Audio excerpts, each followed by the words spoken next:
Hello दोस्तों, आज इस वीडियो में हम वो एरर्स डिस्कस करने वाले हैं जो एक ट्रायल बैलेंस फाइंड आउट कर सकता है और वो एरर्स जो एक ट्रायल बैलेंस फाइंड आउट नहीं कर सकता है। तो चलिए पहले हम उन एरर से शुरू करते हैं जो कि ट्रायल बैलेंस डिस्क्लोज या फाइंड आउट कर सकता है। तो ये है list of the errors which can be disclosed by the trial balance.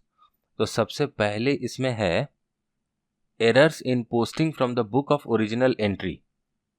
तो क्या होता है कि अगर आप बुक्स ऑफ ओरिजिनल एंट्री से, जो आपकी बुक्स ऑफ ओरिजिनल एंट्री है, उससे जब आप लेजर अकाउंट्स में पोस्ट कर रहे हैं तो उस समय आप कुछ गलती कर सकते हैं और वो गलती जो है वो ट्रायल बैलेंस जो है फाइंड आउट कर देता है। गलती किस टाइप की हो सकती है? Posting of an incorrect amount. तो या तो आपसे अमाउंट में गलती हो सकती है, हो सकता है कि आपने बुक्स ऑफ ओरिजिनल एंट्री में एक एंट्री पोस्ट की हो जिसकी अमाउंट हो 500, पर जब आपने उसे लेजर में कैरी फॉरवर्ड या पोस्ट किया हो तो उसकी अमाउंट आपने 500 की जगह या तो 50 रुपये रिकॉर्ड कर ली, या 50 की जगह आपने 5,000 रुपये रिकॉर्ड कर ली, या कुछ और रिकॉर्ड कर ली। तो ये जो आपसे इनकरेक्ट अमाउंट पोस्ट करने की जो गलती हुई है, ये आपकी ट्रायल बैलेंस जो है इवेंचुअली फाइंड आउट कर देता है। और अगर आपने posting of the correct amount to the wrong side of the ledger किया है, मतलब कि ये 500 की जो अमाउंट है ये एक्चुअली किसी लेजर की डेबिट साइड में पोस्ट होनी थी, पर आपने उसे डेबिट की जगह गलती से क्रेडिट साइड में पोस्ट कर दिया उस लेजर अकाउंट के, तो ये एरर भी जो होगी वो आपकी ट्रायल बैलेंस से फाइंड आउट हो जाएगी। अब चलिए देखते हैं नेक्स्ट टाइप ऑफ एरर क्या है। Errors in addition in the trial balance itself और in the book of original entry और इन अ लेजर अकाउंट। तो आपने अगर ट्रायल बैलेंस में जो आइटम्स है उनकी एडिशन करने में अगर आपने कुछ गलती कर दी हो, या आपने किसी बुक ऑफ ओरिजिनल एंट्री में एडिशन करने में गलती की हो, या किसी लेजर अकाउंट में एडिशन करने में गलती की हो, तो उसमें जो एरर होगी वो ट्रायल बैलेंस से फाइंड आउट हो जाती है। अब तीसरा एरर देखते हैं, error in balancing the ledger accounts. आपको पता है कि लेजर अकाउंट्स की बैलेंसेस एक्सट्रैक्ट करके ही हम ट्रायल बैलेंस प्रिपेयर करते हैं। तो अगर आप लेजर अकाउंट्स की बैलेंसेस को एक्सट्रैक्ट करते समय ही अगर बैलेंस गलत निकालें, उसमें कुछ एरर कर डालें, तो आपका ट्रायल बैलेंस जो है वो अग्री नहीं होगा और आपको पता चल जाएगा कि कुछ ना कुछ तो एरर है। उस समय अगर आप स्क्रूटनी करें तो उस टाइप की जो एरर्स थी जो आपने बैलेंसिंग के समय की थी लेजर अकाउंट्स की, वो फाइंड आउट हो सकती हैं। चौथा पॉइंट है errors in extracting the trial balance. अगर आपने ट्रायल बैलेंस प्रिपेयर करने में ही कोई गलती कर दी, मान लीजिए आपकी एक अकाउंट है, मान लीजिए एक कोई भी एक्सपेंस अकाउंट है, डिस्काउंट की अकाउंट, जो बहुत कॉमन एग्जांपल होती है कि डिस्काउंट में हम डिस्काउंट रिसीव भी करते हैं और डिस्काउंट जो है वो पे भी करते हैं, अलाउ भी करते हैं। मेरा कहने का मतलब है, ये पे का मतलब है अलाउ भी करते हैं। तो हो सकता है कि आपने डिस्काउंट की अकाउंट जो है वो डिस्काउंट रिसीव्ड की अकाउंट थी, पर आपने सोचा कि वो डिस्काउंट अलाउड की अकाउंट थी और ट्रायल बैलेंस में आपने उसे क्रेडिट कॉलम की जगह जो है वो आपने डेबिट कॉलम में लिख दी। तो क्या होगा, इसके कारण आपका जो ट्रायल बैलेंस बनेगा वो भी गलत हो जाएगा और उसके कारण भी आपकी ट्रायल बैलेंस अग्री नहीं होगी और आपको पता चल जाएगा कि कहीं ना कहीं तो कोई एरर है, मतलब आपकी जो एरर है वो पॉइंट आउट हो जाएगी। तो मैं आशा करता हूं कि आपको ये चारों पॉइंट समझ में आ गई होंगी। अब चलिए हम देखते हैं कि कौन सी ऐसी एरर्स हैं जो ट्रायल बैलेंस डिस्क्लोज नहीं कर पाती हैं, और ये हमारे लिए बहुत ज़्यादा इम्पोर्टेंट है जानना। तो आइए पढ़ते हैं। यहाँ पे हमने लिखा है errors not disclosed by the trial balance. चलिए देखते हैं क्या लिखा है। The agreement of a trial balance is not a conclusive proof of absolute accuracy of the books of accounts. It is only a prima facie proof. The following errors are not disclosed by the trial balance. तो trial balance की agreement यानी कि debit side equal to credit side. तो trial balance की agreement conclusive proof of absolute accuracy नहीं होती है। यह मैंने आपको पिछले वीडियो में भी बताया था कि अगर आपका ट्रायल बैलेंस अग्री कर जाता है, यानी कि डेबिट और क्रेडिट साइड के टोटल्स मैच हो जाते हैं, तो इसका मतलब ये नहीं है कि आपकी अकाउंट जो है वो 100% एक्यूरेट है ही। ये सिर्फ एक ऊपर से आपको एक आइडिया देता है कि अकाउंट्स जो बनी है वो ठीक ठाक है, लेकिन उसके अंदर कोई एरर है ही नहीं, ऐसा कोई श्योरिटी से नहीं कहा जा सकता है, क्योंकि हमारे कुछ एरर्स ऐसे भी होते हैं जिन्हें ट्रायल बैलेंस कभी पॉइंट आउट नहीं कर पाता है। तो उन्हीं एरर्स को अब हम देखने वाले हैं। The following errors are not disclosed by the trial balance. तो चलिए देखते हैं पहली एरर क्या है। पहली एरर है एरर ऑफ प्रिंसिपल। अब एरर ऑफ प्रिंसिपल क्या होती है? Recording not in accordance with the accounting principles. इसकी एक एग्जांपल हमने यहाँ पे ली है, the purchase of the office furniture is debited to the purchase account instead of the furniture account. अब क्या होता है, एरर्स ऑफ प्रिंसिपल में आप अकाउंटिंग प्रिंसिपल्स में ही जहाँ गलती कर दें उसे एरर ऑफ प्रिंसिपल कहते हैं। तो जैसा यहाँ पर एग्जांपल लिया हुआ है कि आपने एक फर्नीचर खरीदा और इसकी जो एंट्री होनी चाहिए थी वो होनी चाहिए थी furniture account debit to cash या जो भी है, लेकिन आपने फर्नीचर अकाउंट को डेबिट करने की जगह आपने परचेज अकाउंट को डेबिट कर दिया। ये आपके अकाउंट्स की बेसिक प्रिंसिपल्स की एरर है। यहाँ पर आपकी जो फर्नीचर अकाउंट है, फर्नीचर जो आपने खरीदी है ये एक कैपिटल आइटम है, एसेट है, इसलिए फर्नीचर अकाउंट आपकी डेबिट होनी चाहिए थी, पर आपने गलती से फर्नीचर अकाउंट की जगह जो है परचेज अकाउंट को डेबिट कर दिया, जो कि एक नॉमिनल अकाउंट है या एक खर्चे की अकाउंट है। तो इस टाइप की जो गलती है इसे ट्रायल बैलेंस फाइंड नहीं कर पाता है क्योंकि ये प्रिंसिपल में ही एरर है।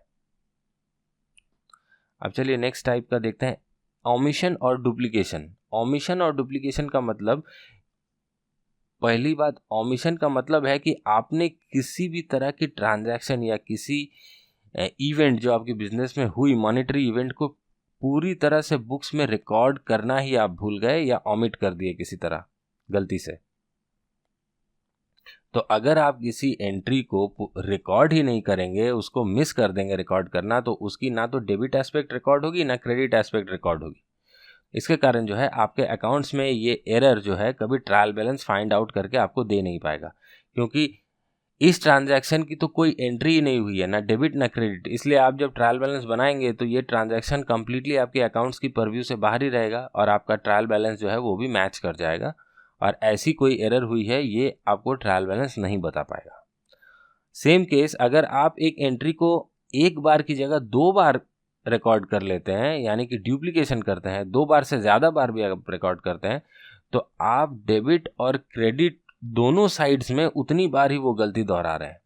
आपकी किसी ट्रांजैक्शन के कारण 50 रुपये डेबिट होने चाहिए थे और 50 रुपये क्रेडिट होने चाहिए थे, पर आपने 50 की जगह 100 डेबिट कर लिए और 100 क्रेडिट कर लिए। तो इस केस में भी आपकी ट्रायल बैलेंस तो मैच हो ही जाएगी, पर ये जो डुप्लीकेशन या एक बार से ज़्यादा रिकॉर्ड करने की गलती हुई है, ये गलती जो है ये ट्रायल बैलेंस फाइंड आउट नहीं कर पाएगा। अब आगे देखते हैं errors of original entry. If the amount of a transaction is entered incorrectly in a books of original entry. अब ऐसा हो सकता है कि आपने बुक्स ऑफ ओरिजिनल एंट्री जो है, जहां पर सबसे पहले एंट्री होती है, वहीं पर अमाउंट को डालने में कोई गलती कर दी हो। मान लीजिए कि आपकी कोई ट्रांजैक्शन 100 रुपये की एक्चुअली हुई थी, पर आपने जब उसे बुक्स ऑफ ओरिजिनल एंट्री में रिकॉर्ड किया तो आपने डेबिट और क्रेडिट दोनों में 100 को 1000 रिकॉर्ड कर लिया गलती से। तो आपकी डेबिट भी 1000 रिकॉर्ड हुई और क्रेडिट भी 1000 रिकॉर्ड हुई। इसके कारण आपकी ट्रायल बैलेंस तो एग्री कर जाएगी, पर आपने जो यहाँ पे एक 900 रुपये की एरर की है, 100 और 1000 का डिफरेंस होता है 900, ये एरर आपको ट्रायल बैलेंस फाइंड आउट करके नहीं दे पाएगा। तो इसे कहते हैं एरर्स ऑफ ओरिजिनल एंट्री। इस टाइप की और भी कुछ एरर्स हो सकती हैं जो आप बुक्स ऑफ ओरिजिनल एंट्री में कर सकते हैं, जैसे कि आपने सेल की, मान लीजिए मिस्टर ए को, पर आपने मिस्टर ए की अकाउंट में नहीं रिकॉर्ड करके जो आपने क्या किया, उस सेल को मिस्टर बी की बुक्स में, मिस्टर बी के अकाउंट में डाल दिया।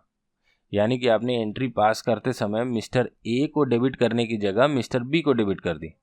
तो ये भी एक एरर ऑफ ओरिजिनल एंट्री है, आपने गलत डेटर को रिकॉर्ड कर लिया है अपनी ट्रांजैक्शन के केस में। तो इस टाइप की एंट्री भी जो है वो ट्रायल बैलेंस फाइंड आउट नहीं कर पाता। बेसिकली इस केस में बाद में क्या होगा कि जब आप मिस्टर ए या मिस्टर बी के साथ अपने अकाउंट को रिकंसाइल करेंगे तो वो एरर पॉइंट आउट हो जाएगी, लेकिन ट्रायल बैलेंस जो है वो इस एरर को पॉइंट आउट नहीं कर पाएगा। अब है errors of commission, where the wrong account is debited और क्रेडिटेड। ये भी एक तरह का एग्जाम्पल वही होगा जो मैंने अभी आपको बताया, पर यहाँ पर और भी अच्छी एग्जाम्पल्स हो सकती हैं, जैसे कि आपने वेजेस की जगह पर कमीशन अकाउंट को डेबिट कर दिया हो, या ऐसे सिमिलर टाइप के जो अकाउंट्स होते हैं, जो अकाउंट ए आपका डेबिट या क्रेडिट होना चाहिए था उसकी जगह आपने अकाउंट बी को डेबिट या क्रेडिट कर दिया हो। तो उस टाइप के एरर्स जो होते हैं वो होते हैं एरर्स ऑफ कमीशन। तो ये भी जो है वो आपके ट्रायल बैलेंस फाइंड आउट नहीं कर पाता है। अब ये जो है सबसे इंटरेस्टिंग है कंपेंसेटिंग एरर्स। इसके लिए मुझे ये एरिया थोड़ा क्लियर करना पड़ेगा। तो कंपेंसेटिंग एरर्स क्या होती है, आइए देखते हैं। अगर आप कुछ ऐसे एरर्स करें, 2 or more mistakes in the books which cancel the effect of each other। मान लीजिए कि कोई ट्रांजैक्शन में आपको एक अकाउंट मान लीजिए अकाउंट ए को आपको डेबिट करना था 500 रुपये, पर आपने किए 50 रुपये। आपको डेबिट करना चाहिए था 500 रुपये, पर आपने किए 50 रुपये। और कोई अकाउंट ऐसा था, अकाउंट बी मान लीजिए, जिसे आपको डेबिट करना था 50 रुपये, पर आपने कर दिए 500 रुपये। तो आपका यहाँ पे क्या हो रहा है कि ये दोनों एरर्स जो हैं वो एक दूसरे के इफेक्ट को नलीफाई कर देंगे। यहाँ पर अकाउंट ए के केस में जहाँ आपको 500 रुपये डेबिट करने चाहिए थे, आपने 50 रुपये डेबिट किए, मतलब आपने 450 रुपये कम डेबिट किए। और बाद में आप एक और एरर कर रहे हैं जहाँ पर आप अकाउंट बी की जहाँ पर आप बी अकाउंट को 50 रुपये से जहाँ पर डेबिट करना था आप 500 रुपये से डेबिट कर रहे हैं, मतलब 450 रुपये आप ज़्यादा डेबिट कर रहे हैं। और यहाँ पर आपने 450 रुपये कम डेबिट किया था। तो क्या होगा, इस एरर और इस एरर के जो इफेक्ट्स हैं वो एक दूसरे को कैंसिल आउट कर देते हैं। यहाँ पर आपने 450 रुपये कम डेबिट किए और यहाँ पर आपने 450 रुपये ज़्यादा डेबिट किए। तो ये दोनों एरर्स क्या होंगे, आपस में एक दूसरे की इफेक्ट को कैंसिल कर देंगे और फाइनली ट्रायल बैलेंस जो है वो आपका एग्री कर जाएगा। तो उस केस में इस टाइप के जो एरर्स हैं, ये एक और ये दो, इन टाइप के एरर्स को आप कॉम्पेंसेटिंग एरर्स कहते हैं। ये 2 की जगह 3 भी हो सकते हैं। हो सकता है कि आपने यहाँ पर 50 की जगह 450 किया हो और फिर किसी और ट्रांजैक्शन में आपने और 50 रुपये एक्स्ट्रा डेबिट कर दिए हो। तो इसकी 400 रुपये एक्स्ट्रा डेबिट और इसकी 50 रुपये एक्स्ट्रा डेबिट, और यहाँ पर 450 की कम डेबिट जो है, ये तीनों ट्रांजैक्शंस मिल के आपस में एक दूसरे की इफेक्ट को कैंसिल आउट कर रहे हैं और ट्रायल बैलेंस जो है ये एरर को फाइंड आउट नहीं कर पा रहा है। तो इस टाइप के एरर्स को हम कंपेंसेटिंग एरर्स कहते हैं। ये भी ट्रायल बैलेंस फाइंड आउट नहीं कर पाता है और इन टाइप के एरर्स को ढूंढ के निकालना भी बहुत ही ट्रिकी होता है। तो दोस्तों आशा करता हूँ कि आपको ये वीडियो जो है errors disclose bye the trial balance and not disclose bye the trial balance, ये समझ में आई होगी और आपको पसंद आई होगी। अगर आपको ये वीडियो पसंद आई हो तो कृपया इसे लाइक करें। आपके सुझाव या सवाल आप नीचे कमेंट सेक्शन में पूछ सकते हैं। और अगर आपने मेरा चैनल अभी तक सब्सक्राइब नहीं किया है तो आप इसे कृपया सब्सक्राइब कर लीजिए, क्योंकि मैं फ्यूचर में आपके लिए ऐसी वीडियोस लाता रहूँगा। इस वीडियो को ज़्यादा से ज़्यादा लाइक और शेयर कीजिए और इस वीडियो को देखने के लिए आपका बहुत बहुत धन्यवाद।